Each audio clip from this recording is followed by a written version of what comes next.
જે દુર્ઘટના બની છે એ અતિશય કમનસીબ ઘટના છે. અનેક લોકોએ પોતાના આત્મીયજનો સ્વજનો ગુમાવ્યા છે. એના પ્રત્યે મારી દિલસોજી પાઠવું છું.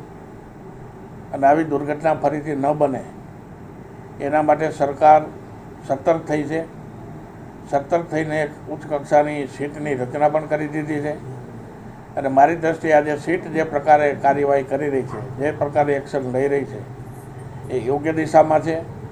અને આવતા દિવસોમાં જે કોઈ એમાં આવશે એને સરકાર પણ છોડશે નહીં એવા મક્કમ નિર્ધાર સાથે આ સીટની રચના થઈ છે ને સીટ એ રીતે કામ કરી રહી છે.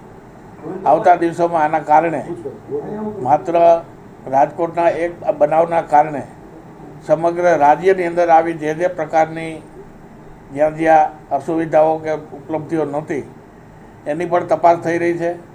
અને જ્યાં પણ આવશ્યકતા વગરની મંજૂરી આપ્યા વગરના આવા કોઈ પણ કામ ચાલતા હોય એને સીલ પણ કરી દેવામાં આવ્યા છે.